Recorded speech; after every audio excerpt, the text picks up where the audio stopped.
So today we're installing this Lifeline 4-liter suppression system. You have to follow the FIA instructions to be compliant to the rule.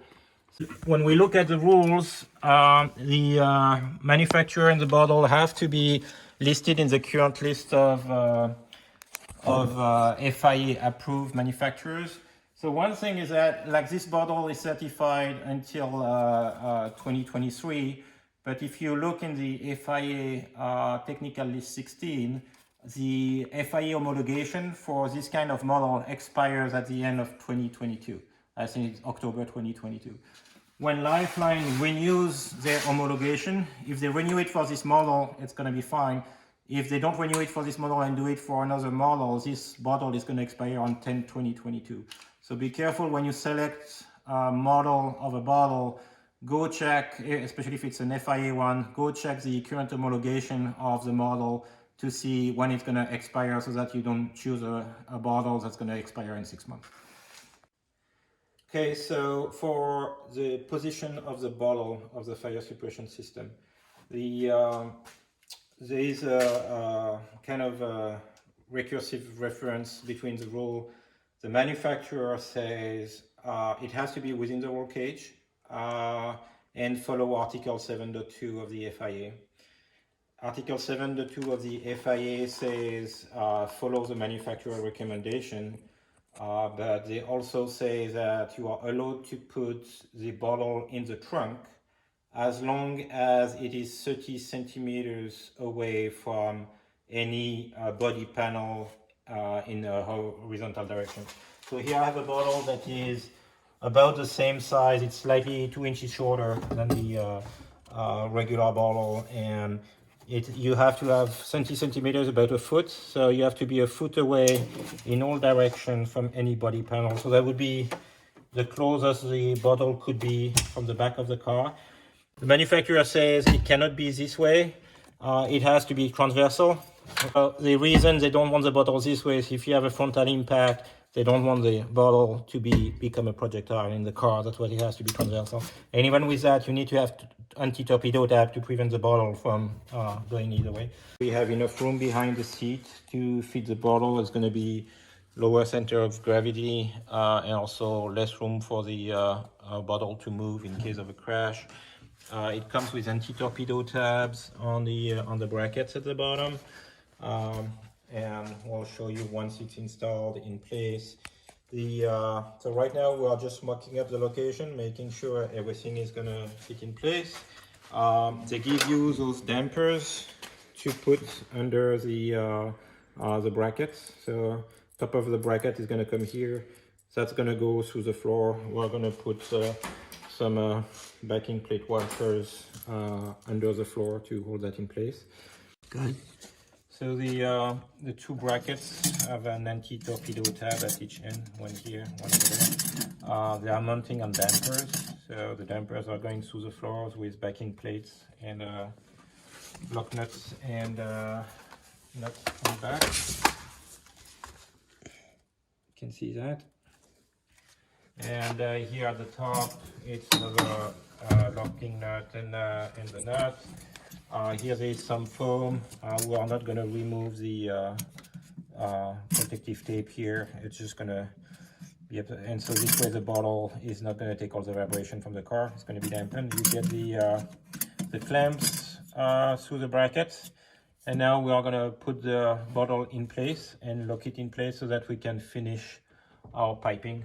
So they give you two triggers. The first one we are going to put inside the cab.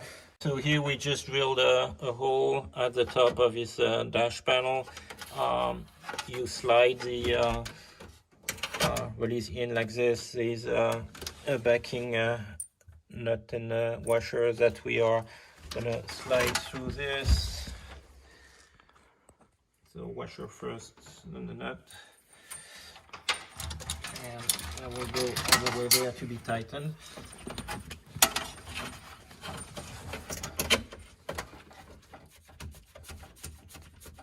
Okay, and then we are gonna route the wire here along the tunnel all the way to, so we'll go under those wires here, and that will go through the handle for the trigger mechanism.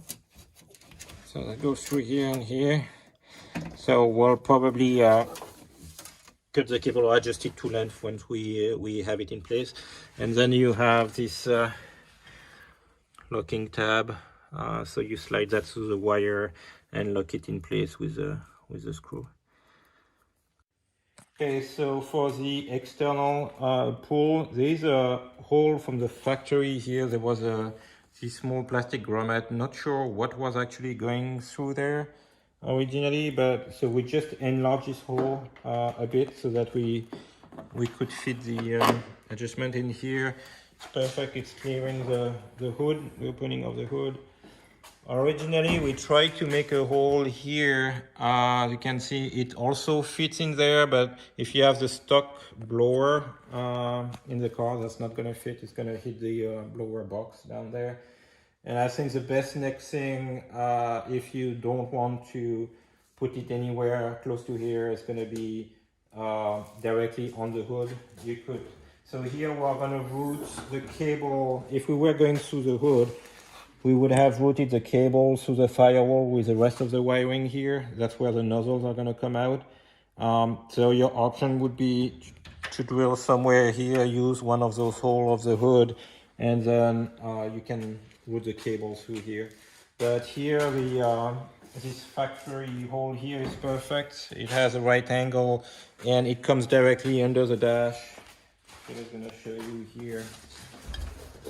So we're coming directly here, and we'll be able to route the cable around the car on the passenger side here to the back and directly to the bottle.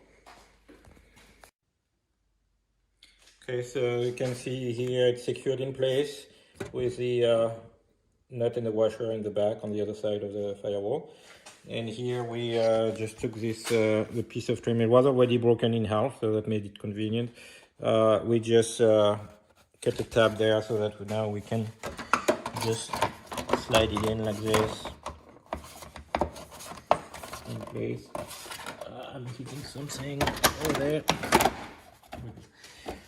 And so now that's gonna give you a close the hood so that you can see with the hood closed. So here it's gonna be easy to pull here. You have to be careful if you get closer to the hood or vertically here that you are not going to hit with the hood when you are going to pull. So here is a really convenient location. We have to cut the cable to length. So the cable is in this protective housing. If you look, it's a metal swirl, and then there is a protective coating, rubber coating on the outside. So the easiest is you pull the cable out. If you look over there, Phil has pulled the cable out so that now when I'm going to cut this here, I'm not going to cut the cable. The cable is already out. So I'm going to do a cut here, then we're going to put the cable in place. When the cable is at the right length over there, we'll cut it over there. Here, what we're going to do inside the car, if you want to come around.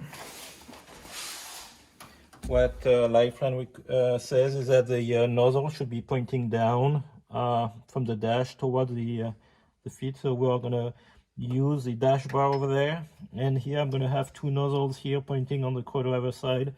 I'm going to do the mirror over there on the driver side. And from here, we'll have a line in the center that's kind of following the trigger cable and going to go directly to the bottle. That's going to be for inside the cockpit for the four nozzles. So here they provide you with a firewall pass-through. So we did drill a hole here just above the wiring harness.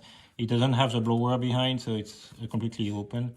And we'll have the hose coming from the bottle going through the firewall here. So you have a nut to tighten on each side. And then from here, we'll distribute for the engine bay. So here I'm going to put a T-fitting. You have the T-fitting over here. So we're going to have a T-fitting here and the other nozzle coming from here. So here I measure roughly where I want it. Here I'm going to cut the hose here. So I put my finger, I take a A Sharpie, is it still in Phil's pocket? I took the one from the driver. I mark it where I need it. Then I'm gonna take my cutting wheel and grinder.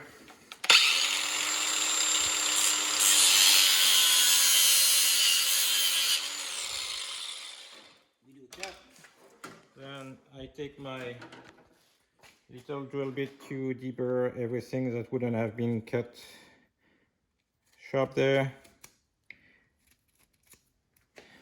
And if there is any pieces of rubber that stick out, I just clean them up with my box knife cutter so that the seal gonna work properly inside the here we go. That would work too. It's just more time consuming, and it works just fine with a cutting wheel. Yeah, I pushed on the my nozzle here. Yeah, pushing in the T-fitting, and now we have our piece here. So here it's easy to rotate. Well, good. So now I just have to finish a connection from here to here and to the other side. Okay, so here for the nozzles, you can't leave the nozzles like this just being held by the just the tubing. You have to have a support bracket. So like for the short distances like here, this is old aluminum shelving. Those are basically the uprights of the shelves, like those. That's exactly one of those old shelves like this. So I had one of those old shelves. We cut some pieces to make those little brackets. Here he had those reinforcements to brace the front of the chassis. So we just reinforce here. Here we are going to have to do a much longer distance from the firewall to this nozzle. So you can get this if you saw the progressing video on scrapers for the rear two parts. We use exactly that same metal. So it's angled aluminum with the those drill hole. So here I already cut one piece and bend it so that we'll be able to attach this to the firewall. Here I'm going to bend this part. We're going to enlarge one of those holes to get the nozzle through and bend that at the right angle, and we'll fix that in place. So you can find that at Home Depot or any hardware store. They sell it usually by 3 feet length or something like that. So here we did cut the bracket to length and bend it, enlarge the hole to be able to put the nozzle through. The nozzle is going to come through here. There is a backing nut that comes on the other side.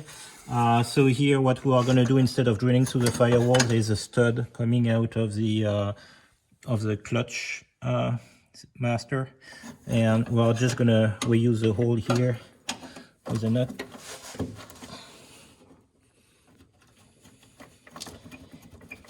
Here, so we're going to secure that here like this in place. Here we'll have the nozzle coming here with a backing nut.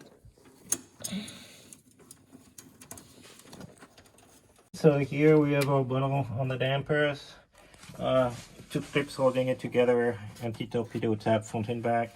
Here we have adjusted the pull trigger. This one is the one that goes around the co-driver side to the front for the external pull-out. This one is the one going inside the car between the driver and co-driver. Here we have the 2 lines. The one at the top is the one going through the firewall in the engine bay. The one at the bottom, but both are routing here above the tunnel. The bottom one is the one going to the front driver and co-driver. So here, passenger co-driver side, we have one nozzle facing down the feet in the electrical area here. The other one facing a little bit more forward towards the hot side of the tunnel. And here you can see the T connection going to the bottle. Then here we distribute on the other side, and we go first nozzle here going to the hot side on the driver side, and then a nozzle on the other side that is spraying more towards the feet and where the fuel lines are at the bottom toward the cage. And that's the install within the cage. We routed here. You can see here the brackets are simply attached around the roll bar. There's no specification about what kind of brackets you should use or how they should be secured. So it's really just to hold the nozzle in place so that it's not just hanging from the hose. And then that other line here, you can see, is going through the firewall here. That's where we have our pass-through for the firewall. So that goes from the bottle through here, and we're gonna go on the engine bay to show you the finished results. Okay, so here's the installation on the engine bay. We have our 4 nozzles, 1, 2, 3, 4. As you can see, we mounted them on brackets. So here we have those reinforcement bar for that we were able to directly tap into. Here we reuse the bracket for the clutch master. On this side, we went directly on the strut tower, and we are facing the down in here for the front of the engine. Same thing, just went to the bar there. So we have the handle here on the exterior, and we have to put the sticker to mark. Then we also have the sticker on the inside here, just below the pull, and we put a label, fire, with the E just below it. Perfect.